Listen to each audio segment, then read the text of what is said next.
नमस्कार मित्रों, अपने हिंदी चैनल पर आप सबका स्वागत है। आज मैं गिरधर की कुंडली के बचे हुए कुंडलियों के अर्थ को स्पष्ट करने जा रही हूँ। 5 कुंडलियों के अर्थ को समझने के लिए आप मेरे 4 कुंडलियों के अर्थ को समझने के लिए आप मेरे पहले भाग और दूसरे भाग को देखिए। तीसरे भाग में अंतिम 3 कुंडलियों के अर्थ को मैं समझाने जा रही हूँ। वह इस तरह है, रहिए लटपट काटे दिन बरु घामा में सोए। कवि गिरधर इस कुंडली में हमें अपने जीवन में किस तरह की परिस्थिति में कैसे जीवन व्यतीत करना चाहिए उसके बारे में बताते हैं और कहते हैं, रहिए लटपट काटे दिन बरु घामा में सोए। लटपट मतलब जैसे तैसे कष्ट में जीवन बिताना, बरु मतलब चिलचिलाती धूप, घामा मतलब धूप, बरु मतलब बहुत तेज कड़कड़ी चिलचिलाती, धूप मतलब धूप, तेज रोशनी, सूर्य की रोशनी जब तीखी होती है उसकी बात करते हैं कि हम यदि सफर में हैं और तेज धूप है तो जैसे तैसे कष्ट में अपने सफर को गुजारिए, किंतु कहते हैं छाह न बाकी बैठिए जो तरु पत्र हो। कहते हैं कि जो पेड़ पतला होता है, हम आनन फानन में घबरा करके हम कभी भी पतले वृक्ष की छाया में ना बैठे, उसकी शरण में ना जाए। क्यों कहते हैं ऐसा? कहते हैं जो तरु पत्र हो एक दिन धोखा दे। जो कमजोर पेड़ होता है, जो पतला पेड़ होता है, वह कभी भी हमें धोखा दे सकता है, उस पर हम विश्वास नहीं कर सकते हैं। तो ऐसे वृक्ष की छाया में हमें नहीं बैठना चाहिए। कहते हैं जा दिन बये बयारी टूटे तब जर से जय है। कहते जिस दिन, जा मतलब जिस, दिन मतलब दिन, दिवस, जिस दिन बहे बयारी, यानी बयारी मतलब हवा, जिस दिन तेज हवा चलेगी, बहे मतलब बहना, जिस दिन तेज हवा चलेगी टूटी तब जड़ से जय, उस दिन वह पतला पेड़ जिसकी जड़ जमीन में पकड़ नहीं बनाए हुए है, जो कमजोर है, वह जड़ से उखड़ जाएगी। और जब जड़ से उखड़ जाएगी, जिसके नीचे हम बैठे हैं, शरण लिए हुए हैं, वह हम पर गिर जाएगी और हमें नुकसान पहुंचाएगी। तो हवा के झोंके मुश्किल की तरह हैं, वह कठिनाई मुश्किलों को नहीं सह सकेगी, वह अपनी रक्षा नहीं कर पाएगी, अपने अस्तित्व की रक्षा नहीं करेगी और हमें भी नुकसान पहुंचाएगी। कहते कह गिरधर कविराय छाह मोटे के गहिए। गिरधर कविराय सुझाव देते हैं कि जीवन की ऐसी स्थिति में, परिस्थिति में हमें सबल के यानी कि मजबूत वृक्ष की छाया में बैठना चाहिए। जो तना, जिसकी तना मजबूत है, शाखाएं मजबूत दिखाई दे रही हैं, ऐसे वृक्ष की छाया में बैठनी चाहिए। क्योंकि कहते हैं कि पाती सब झरी जाए, उसके पत्ते सभी झड़ जाएंगे। पाती मतलब पत्ते, सब झड़ी जाए, गिर जाएंगे, सारे पत्ते उसके झड़ जाएंगे, केवल टहनियां रह जाएगी, तब भी वह अपने अस्तित्व को कायम करेगा। तो छाया में रहिए, ऐसे मोटे वृक्ष की छाया में रहिए जो हवा के झोंकों से पत्र विहीन हो जाएगा, सारे पत्ते उसके झड़ जाएंगे, बिना पत्ते का होगा, लेकिन उसका अस्तित्व समाप्त नहीं होगा, वह जड़ से नहीं उखड़ेगा, तो आपको हानि भी नहीं पहुंचाएगा। यहाँ ध्यान देने योग्य बात बच्चों यह है कि पतले पेड़ और मोटे पेड़ के माध्यम से गिरधर कविराय हमें कुछ विशेष बात बताना चाहते हैं। पतला पेड़ कमजोर व्यक्ति होता है, कमजोर संस्थाएं होती है, कमजोर कंपनीज होते हैं, और मोटा पेड़ सबल व्यक्ति होता है, बलशाली व्यक्ति होता है, और कहते हैं संस्थाएं होती है जो मुसीबतों में भी टिकी रहती हैं। यदि हम कमजोर संस्था, कमजोर व्यक्ति, निर्बल व्यक्ति के संग रहते हैं, उनकी शरण में जाते हैं, तो मुसीबत के समय में वह अपने अस्तित्व को तो खो ही देगा, अपनी रक्षा तो कर ही नहीं पाएगा, फिर हमारी रक्षा कैसे करेगा। और मोटे वृक्ष जो होते हैं, मोटे वृक्ष रूपी सबल व्यक्ति या संस्थाएं, कंपनी होती हैं, जब मुसीबतें आती हैं तो चाहे सब कुछ खत्म हो जाए, किंतु उसका अस्तित्व कमजोर नहीं होता, उसका अस्तित्व खत्म नहीं होता। कमजोर हो सकता है कुछ क्षण के लिए, लेकिन उसका अस्तित्व समाप्त नहीं होगा। उसकी शरण में रहेंगे तो हम सुरक्षित रहेंगे, वह भी सुरक्षित रहेगा, हम भी सुरक्षित रहेंगे।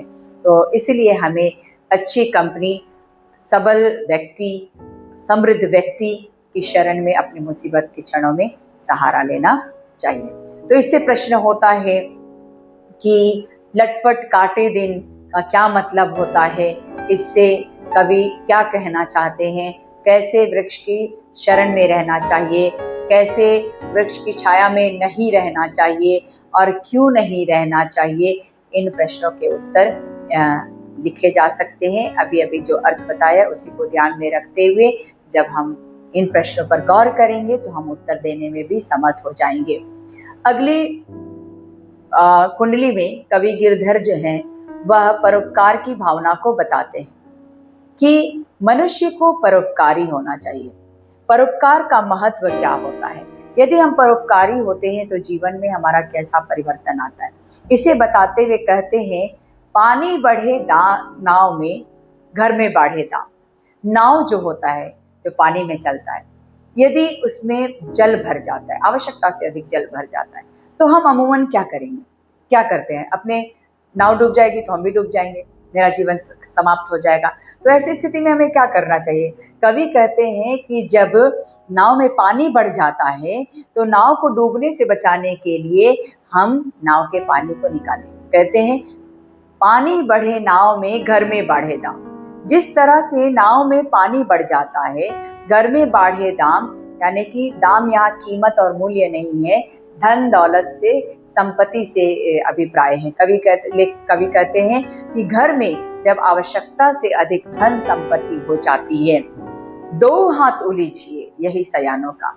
जो होशियार व्यक्ति होगा नाव को डूबने से बचाने के लिए अपने दोनों हाथों का प्रयोग करते हुए पानी को नाव से निकालने का प्रयास करेगा। तो वैसे ही कहते हैं, खुले हाथों से, दोनों हाथ से मतलब खुले हाथों से, खुले दिल से हमें अतिरिक्त धन को परोपकार में लगाना चाहिए, दान पुण्य में लगाना चाहिए। यही एक होशियार व्यक्ति का काम होता है, कर्तव्य होता है। यही सयानो काम, राम को सुमिरन कीजिए। आपके पास धन संपत्ति है, ईश्वर की कृपा से बहुत कुछ आपको मिल जाता है, तो राम का, ईश्वर का नाम लेते हुए, उनका भजन करते हुए, उसके दिए हुए दानों को हमको परोपकार में लगाना चाहिए, हमें दान पुण्य करना चाहिए। पर स्वार्थ के काज शीश आगे धर दीजिए। यहाँ शीश आगे धरने का मतलब है कि अपने गर्दन को कटाना नहीं है, शीश को नहीं कटाना है, बल्कि अपने सर्वस्व को निछावर करना है। पर स्वार्थ, दूसरे के हित के लिए, दूसरों की भलाई के लिए, दूसरों की अच्छाई के लिए, पर स्वार्थ के काज, काज मतलब काम, दूसरों के काम के लिए, दूसरों की भलाई के काम के लिए शीश आगे धर दीजिए, अपना सब कुछ निछावर कर दीजिए, खुले दिल से समर्पित हो जाइए। कह गिरधर कविराय बड़ेन की यही वाणी। जितने भी महापुरुष हैं, जितने भी ज्ञानी पुरुष हैं, जितने भी बड़े लोग हैं, सभी का यही कहना है, रखिए चाल सुचाल, यानी कि चलिए चाल सुचाल। आप अपने अंदर सदाचरण को धारण कीजिए, अपने आचरण को अच्छा बनाइए, सद्गुणी बनिए, परोपकारी बनिए और राखिए अपना मान, पानी, राखिए अपना पानी। पानी यहाँ अर्थ है सम्मान के रूप में। ऊपर जल है, पानी बढ़े नाव में, यानी कि जल में पानी बढ़ता है, यहाँ राखिए अपना पानी, यानी मान सम्मान की बात की जाती है। कवि कहते हैं कि आप सदाचारी बनिए, उत्तम आचरण को धारण कीजिए, सद्गुणी बनिए और इस तरह से सद्गुणों को धारण करते हुए आप अपने मान सम्मान को बनाए रख सकते हैं। यदि समाज में मान सम्मान पाना है तो हमें क्या करना चाहिए? अपने आचरण में सद्गुणों को धारण करना चाहिए, सदाचारी बनना चाहिए, परोपकार करना चाहिए, दूसरों के हित के लिए कार्य करना चाहिए, अपने आप को समर्पित करना चाहिए। बड़े की क्या वाणी होती है, बड़े लोगों का क्या उपदेश होता है, क्या मानना है, तो हमें परोपकार करना चाहिए। अपने जीवन को दूसरों के कार्य के लिए, दूसरों की भलाई के लिए लगा देना चाहिए, अपना सर्वस्व निछावर करना चाहिए। घर में धन संपत्ति बढ़ जाए, नाव में पानी बढ़ जाए तो हमें क्या करना चाहिए? हमें दोनों हाथों से जल को, नाव को डूबने से बचाने के लिए नाव के जल को दोनों हाथ से निकालना चाहिए और धन संपत्ति बढ़ जाने से आध्यात्मिकता के लिए, अपने जीवन को बचाने के लिए, आध्यात्मिक जीवन को बचाने के लिए खुले हृदय से, खुले हाथों से दान परोपकार करना चाहिए। तो दोनों हाथ उलीचिए का क्या मतलब होता है, यही सयानों का क्या मतलब होता है, इसके माध्यम से कवि क्या कहना चाहते हैं, इन बातों को हम ध्यान में रखेंगे।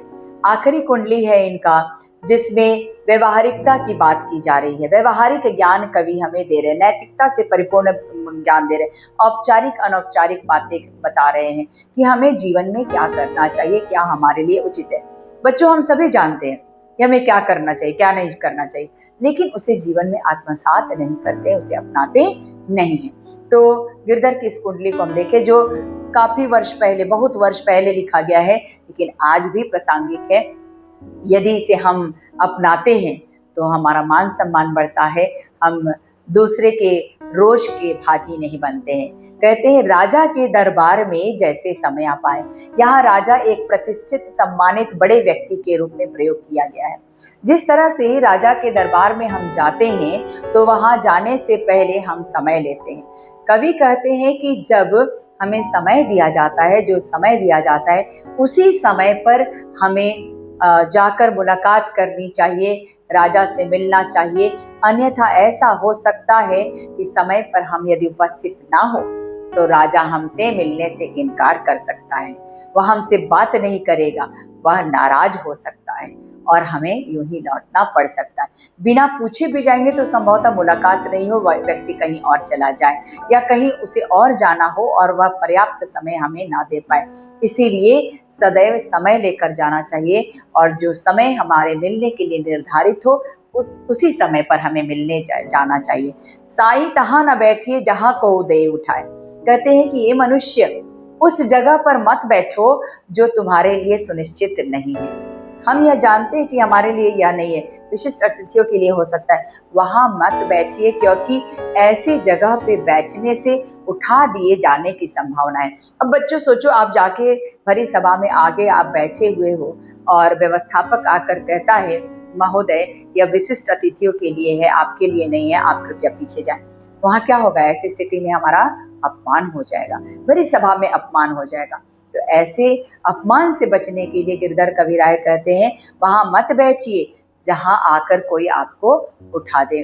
जहां को दे उठाए बोल अनबोले रहिए। बोल अनबोले रहिए मतलब कि जितना बोलने के लिए उचित हो, जितना कहना हो बस उतना ही कहिए, अनावश्यक नहीं बोलना चाहिए।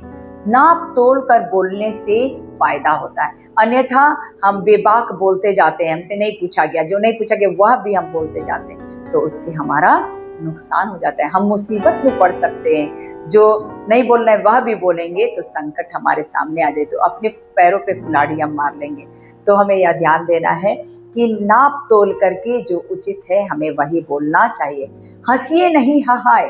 कहते हैं जोर, हहाए मतलब ठाठा लगाकर, जोर जोर से हंसना, ठहाके लगाकर हंसना। कहते हैं कि जब हम औपचारिक सभा में बैठे हैं तो जोर जोर से ठहाका लगाकर, ताली पीटते हुए, लोटपोट करते हुए नहीं हंसना चाहिए।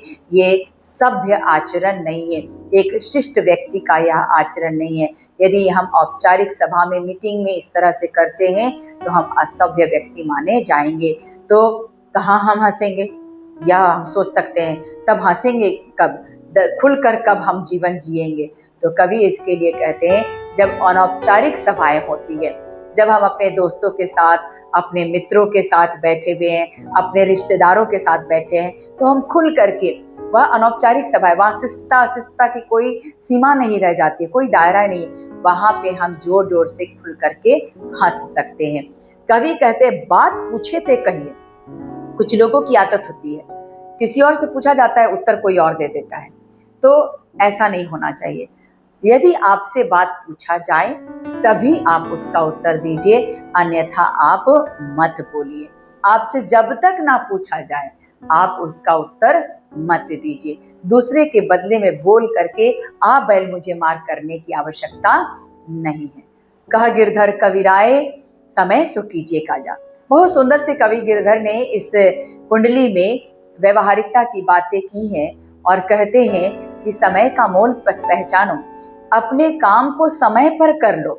जिस समय के लिए जो काम निश्चित की गई है उस निर्धारित समय में अपने काम को कर लो, अन्यथा पश्चाताप के सिवा कुछ हाथ नहीं लगेगी। कहते अब पछताए होत क्या जब चिड़िया चुग गई खेत। यानी कि समय बीत जाने के बाद यदि हम प्रायश्चित करते काश हम काम कर लेते, तो काश शब्द आने से आपके काम पूरे नहीं हो जाते, बल्कि हमें हमारे काम का नुकसान हो जाता है, दूसरे हमें डांटने फटकारने लगते, नाराजगी को सहना पड़ता है।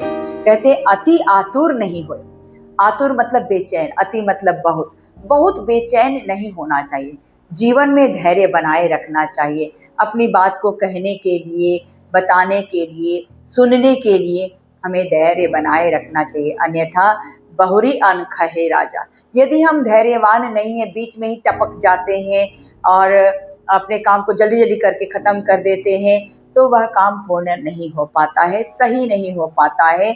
हम अगर इंतज़ार नहीं करते, बीच में ही टपक जाते हैं, बोल देते हैं, तो भी हमें नुकसान सहना पड़ता है। कहते हैं बहुरी अन्न खहे। बहुधा ऐसा हो सकता है कि जो राजा है, जो प्रतिष्ठित व्यक्ति है, वह क्या करेगा, वह नाराज हो जाएगा, गुस्सा हो जाएगा और आपका बना बनाया काम बिगड़ जाएगा। तो इन शिष्टता की बातों को आपको ध्यान में रखना चाहिए, व्यवहारिकता की बातों को याद रखना चाहिए, औपचारिकता की बात को याद रखना चाहिए।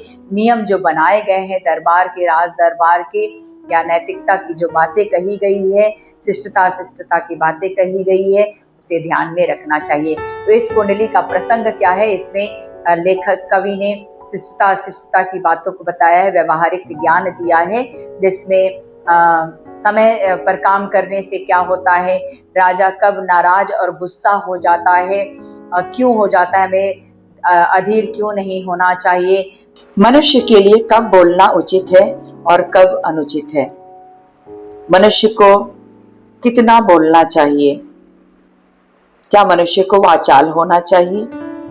इस तरह से अनेकानेक प्रश्न पूछे जाएंगे इस खंड से। आप इस खंड को पढ़ते समय इन प्रश्नों को ध्यान में रखें। धन्यवाद।